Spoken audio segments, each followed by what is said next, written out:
But David, it's wonderful to meet you. Thank you for taking a minute, and I'm looking forward to getting into the latest album, your career in jazz and beyond. So thank you.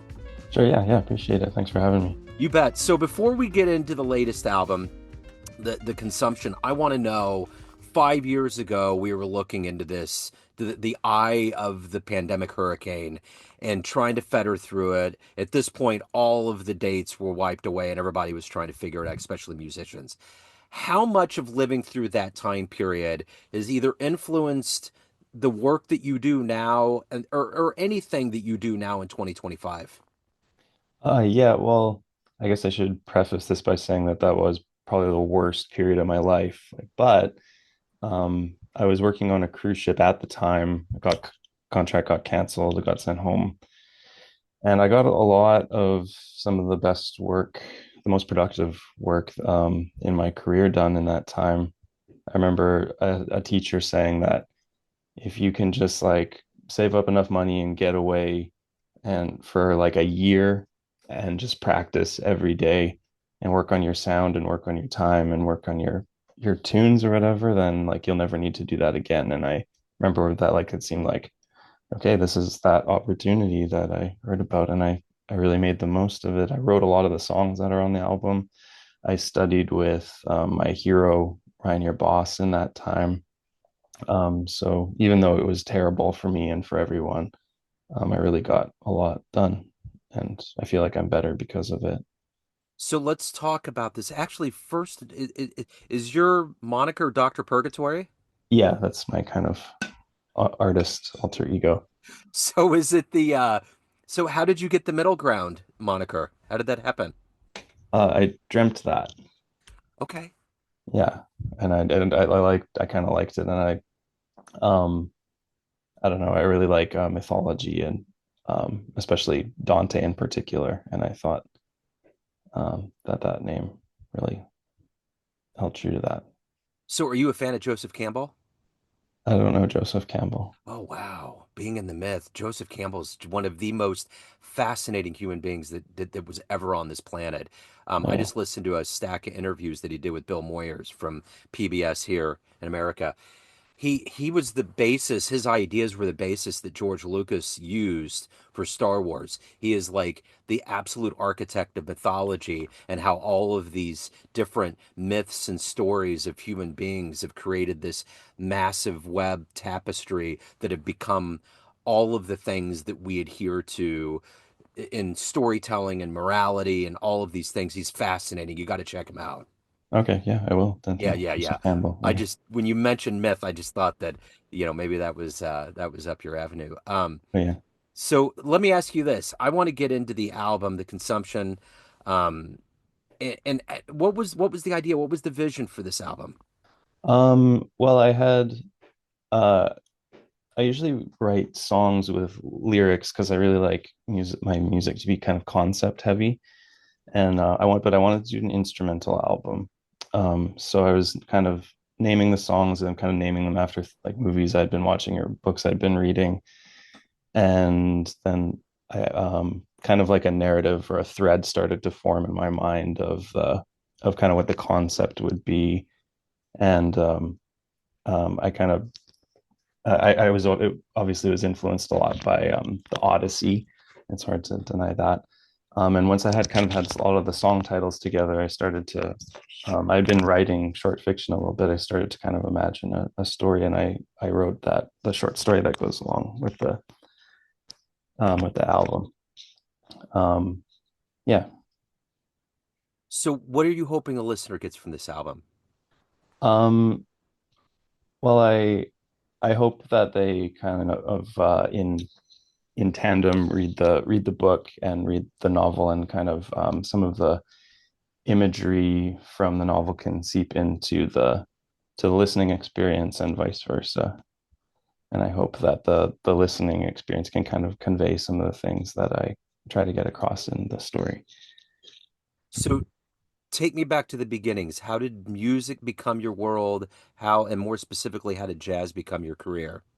Yeah, I think I had a pretty typical like kind of path towards jazz as a guitarist. I started playing like I grew up in the 90s and I was taking guitar lessons and learning Nirvana and Smashing Pumpkins and Pearl Jam songs and stuff. And I that my dad listened to Led Zeppelin and like Bad Company and kind of like roots rock, blues rock and stuff. And that kind of got me into the blues. I started listening to Stevie Ray Vaughan, and then I eventually started listening to like Kenny Burrell and stuff, and then got more and more into jazz. I had a teacher, a really good guitar teacher in high school.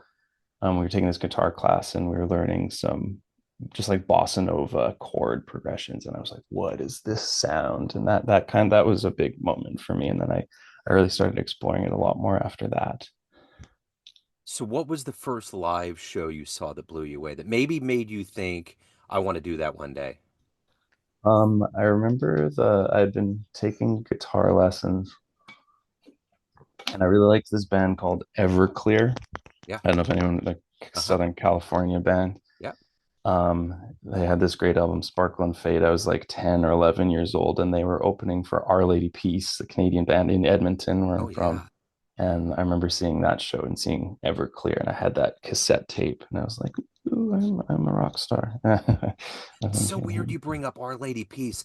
I remember seeing the Smashing Pumpkins at a smaller, or not Smashing Pumpkins, the Flaming Lips at a smaller venue Oh when they yeah, were just opening up, and it was gonzo. It was yeah. like I saw Flaming Lips. The Edmonton it scene was is like all wild. of these Yeah, like circus swirls and everything. And then I yeah. saw Cool. Wayne came to town with the Black Keys at a big venue when Uh-huh. they're obviously were much bigger in probably like the 2010 11 range, and it was wonderful, man. Yeah, I love the Flaming Lips for sure. Yeah, I they're mean, great. he got in the balloon and he had all of the things. He had this light that he was flashing that was the brightest light that I've ever seen in my life, and he was just flashing it in the crowd and going all over the Yeah, place. It was there's great. so much joy in their music and Yeah, their concerts, and like but it's very genuine, and yeah. I love that. I don't there's not a lot of like positive music I really like, but Flaming Lips are definitely one of them. Totally positive Yeah, from the yeah, word go. You know what's interesting about mentioning Smashing Pumpkins? I come from that era and I loved grunge and was into it. yeah. Was that Jimmy Chamberlain was he's doing jazz albums Amazing now. drummer. Yeah, he's a killer drummer. I think he's an underrated rock drummer. I think next to John Bonham, he's the best rock drummer ever. I Yeah. loved, yeah, his drumming so much. And yeah, because he was really into Elvin Jones. He's a hard hitting Uh-huh. jazz guy. Yeah. Yeah. And then there's a cat from the Spin Doctors, Aaron Yeah. Comas, Commes. I always have it, but anyways, he's a jazz guy, and I'm just, and the reason why I bring that up is that era, that ilk of that music. There was so many of them. Like I even think about the drummer from that first album on Pearl Jam, that 10. Like he was amazing. Like what he was doing was just crazy. Like it was jazz oriented. I mean, it was I mean, even Radiohead, what they were doing, especially as they got more electronic, like in that Kid A, Amnesia, and all of that stuff. There was so much of that that was very jazz, Steely Dan kind of mindset. Yeah, absolutely. Especially yeah, the harmony, and Phil Selway is like a jazz drummer, I think. And yeah, I like things that kind of take elements of jazz, and I appreciate when, especially when it's made more kind of introspective, the way that, especially that Radiohead does. I Yeah. really love that. Yeah. So, were you a Pat Metheny fan? It took me a little while to get into Pat Metheny. Like I didn't like I appreciated him, but I didn't like him at first. I just didn't like the aesthetic really of it. I had a little bit of trouble getting into like kind of ECM 70s and 80s kind of stuff. But eventually when I did get into Pat Metheny, then I started to get it. Then I like really started to love him. I think especially after I heard Song X, his album with Ornette Coleman, Uh-huh. I was like, oh, okay, this guy's the real deal. And he's like a true artist. And there's a lot of music of his that's not for me really, but he's all over the place. And I think that's the mark of like a true profound artist, is that you love half their stuff and you hate half their stuff. It's because they take chances, and Yeah.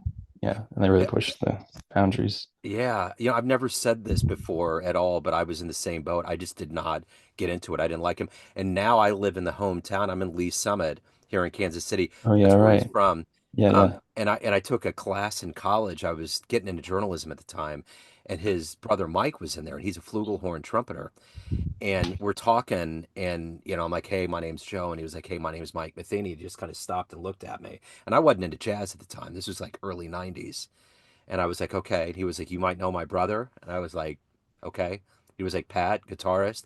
Oh, okay, yeah. But he was great. I mean, and he's a writer at heart, and he has albums out and does pretty good. But I was just curious. I mean, whenever I hear jazz guitar, there's like Wes Montgomery and Grant Green, and there's all these Mhm. cats, and Yeah. I, you know, Yeah, yeah, like that's where I started there, and I'll always love Wes Montgomery and Grant Green. But like my tastes are kind of constantly evolving, and I eventually made it to Pat Metheny. It's like, oh, this is I see this now. I understand yeah. how important this is. Yeah. So, what do you like the best about being a professional musician? What gets you up every day to create and to do this work? I guess I just my favorite thing is the time during the day. I like to get up early and take my time and practice and write and then and go for a run or whatever. I really like the time. And then I like just playing with different meeting new people all the time. You just get thrown together, sometimes never having played before. And sometimes you meet really great musicians that you really connect with really click with and start hanging out or whatever. But so those are my two favorite. I love having free time during the day, and I love um, just being around new people all the time. So, if you could get into a time machine and go back in the history of jazz and see one dream show, where are you going? Uh, yeah, that's a good question. Probably have to go see like Thelonious Monk, maybe. Yeah. Yeah, Maybe like in Europe. yeah, Yeah. Or maybe like that there's those videos of Mingus's band with Eric Dolphy in Europe. I'd love to have seen one of those shows too. yeah. Yeah. Did you see the film about him that I don't I know Eastwood did a film, and I don't know if it was a dramatization, but there was one that I saw where they followed him around, and it was Yeah. towards the latter part of his career. Yeah, so where he's in that like storage attic and he's like Yeah, shooting a gun and stuff. Yeah. yeah. It's amazing. Yeah. And it's He, like the thing about him is, which is kind of a thread with Coltrane, I don't think they had any idea what they were doing as far as like the impact and the waves that they were going to create in the music. no. He Mingus was so incredible. Like it was the same way that he would just like sit down at a piano and play the most like wrenching, beautiful thing you've ever heard in your life, and he's just fucking around. And where he just start talking and say the most profound, poetic, beautiful things that you'd ever heard. Like he just couldn't help but just be beautiful and profound no matter what he said or played anytime. Man, what a beautiful soul. There's a book that I just read called Three Shades of Blue, and it was at the making of Kind of Blue. And Oh yeah. what you said reminds me of kind of like Bill Evans, like what was Mhm. soaring out of his fingertips based on what his life really was crazy. Like he would just absolutely blow you away with what he was doing. And it's just, there was just some musicians that were like that. They just had that instant charm. The minute they got into that element, they would do it. Yeah, absolutely. So, why do you love this art form that we call jazz? Um, yeah, I don't know. Like I think the first thing that drew me to my grandma was really into jazz and I was always curious about it. But like I mentioned that when I that guitar teacher was having us play those the bossa nova chord progression. I don't even remember what the chord progression was, but it was just the sound of these chords and then moving in a way that I had never heard before. And that was what first drew me to it. Um and then I think I just like kind of got into it because it was kind of different and cool. But then when I started to get really deep into it and understand the time and the rhythm, that's the thing that took me the longest to get into and understand. But once I started to really feel like how to swing and like what really swung, then it just like it was kind of intoxicating and kind of took over everything. Yeah. Yeah. So at the end of the day, David, everyone has a perception of you, family, friends, fans, everyone that you work with on the bandstand, but you run the show. What's your perception of you? Who do you think you are? I don't know. Whatever everybody Thanks to me, I like to think of myself as a composer and just somebody who's always trying to get better and learn more. I think that's the most important thing that might just to keep moving, keep your tastes constantly evolving, and take criticism well, and always be growing, getting better. So, 2025 has been a very weird space on the planet. There's a lot going on, especially with America and all that. Do you find the function of art and music and all of these things more important now than ever? I mean, do you look at putting out material into the world for people to escape into as kind of a byproduct, a really good function of being a creative, a musician? Yeah, I'm not sure. I don't really look at it as like a duty or anything. It's more personal than that, I guess. And but I do hope that whatever I put out, however personal it is, that it does have some sort of positive impact. It can be a distraction or something for someone. Just yeah, while things are like this. Yeah, for sure. So, what about live shows? What about promoting the album? What are you doing? The warm months are upon us. What's going on? Yeah, I did the album release show in March, and it was really great. I've been taking a little bit of a break from it, but as I'm getting things going with some interviews and some reviews and stuff, I'll be booking some shows. I've applied to a bunch of jazz festivals and stuff. Hopefully, I'll be playing around in the summer. Okay. Yeah. Is Bandcamp the best place to pick up a copy? Yeah, I've had a lot of trouble getting it up on streaming. It's finally up on Apple Music. Hopefully today or tomorrow it'll be up on Spotify. But Bandcamp, you can buy a digital copy or order a physical copy. Yeah, or just listen to it there. Yeah. Okay, cool. Well, I'll put all of this in the show notes. David, it's wonderful to meet you. Thank you for your story. Thank you for your time. I appreciate it. Yeah, it was great to talk to you. Yeah. Nice to just talk about jazz a little bit. That's it. It's good. Yeah. It's Joe fun. Domino here, host of Casey's Neon Jazz Radio. On International Jazz Day, April 30th, join us at the Music Hall in downtown Kansas City for the event of the year, 90 years of Count Basie Swing. At 7 p.m., the world-famous Count Basie Orchestra takes the stage. From 5 to 7 p.m., it's a VIP reception with jazz legends and honorees. Finally, from 10 p.m. to 1 a.m., join the after-party jam session at Lonnie's Reno Club inside the Ambassador Hotel. Tickets are moving fast. Get yours now at kccreativecity.com/count-basie. This event is part of International Jazz Day, supported by the UNESCO Creative Cities Network, with Kansas City proudly standing as America's only creative city of music. I'll see you there, Kansas City.